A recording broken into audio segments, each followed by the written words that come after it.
Okay. Hi, my name is Shauna Anning, and today I have with me my audience, Amanda, Anthony.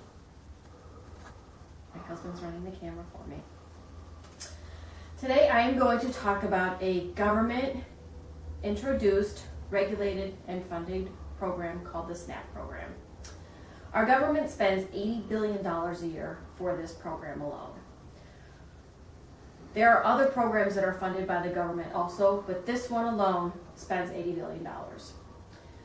The way that this program works is each participant does an application based on income and need. After their application is approved, every month money is loaded to a debit card in which that person is able at that point to spend however money that they would like and where they want to spend that at. That would be at the grocery stores or anybody else that would take the SNAP program.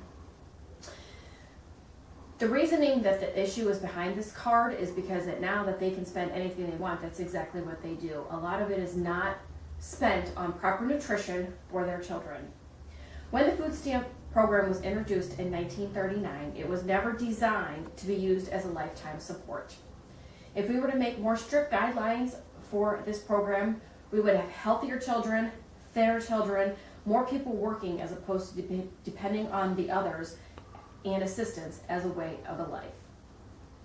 In the article, American adults eligible for the Supplemental Nutrition Assistance Program consume more energy beverages than ineligible adults, states that those on the food stamp assistance card buy and consume more sugary drinks than those who are ineligible for the program. Those include Red Bull and any other sugary drinks that are energy drinks. This should never be allowed. The government knows this is happening, but is afraid to step in for fear of the recipient's rights. In my opinion, and that of others, if people are receiving government money that is paid for by those of us who are working, they should not have that many rights. There needs to be some accountability to what they are allowed to buy, and there need to be some stricter rules put into place. In an article, Rewarding Healthy Food Choices in SNAP Behavioral Economic Applications, Michael Richards and Jody Snidler have proposed 3 great ideas to not only help the SNAP program be healthier, but give participants rewards when they would make better choices.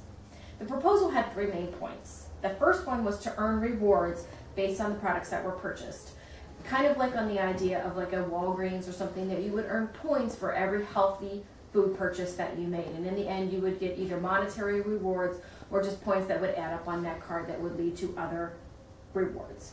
The second part, they were able to win prizes based on food that had been purchased, whether that would be prizes for the family, for the children, or anything else to that effect. The last proposal was for the participants to commit in advance to making healthier food purchases. Well, that obviously wasn't going to happen because they can't make them as it is.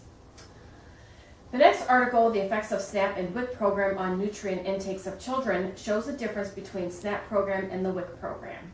The SNAP program, like I have explained, enables the participant to go out and spend any kind of that money on anything that they would want. The WIC program, on the other hand, delivers food to your home. That is the milk and the cheese and the eggs and the dairy. That article states that while on WIC, 3 of the 4 major nutrients were increased. This is because through the WIC program, the food is provided, it is not chosen. That would be the difference.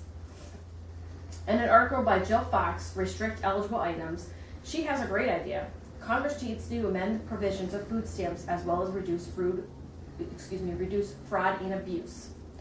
Lawmakers must remember there are people who desperately need and rely on this program. However, society must never underestimate their desperation.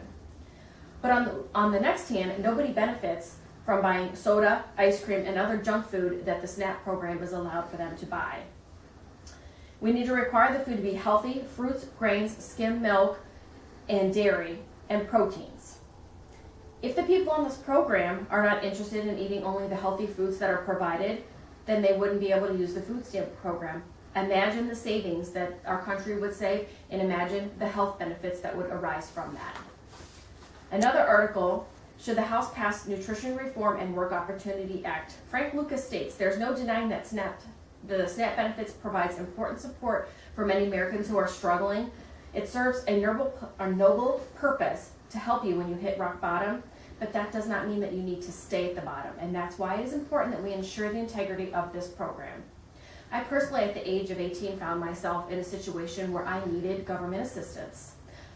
I'd just given birth to a daughter. I had no ways to support her. I was offered the assistance program, and I was on it. It took me 2 years to get off of that program, but I did it. I worked hard, I got promoted within my job, and I was able to earn the money that I needed to make.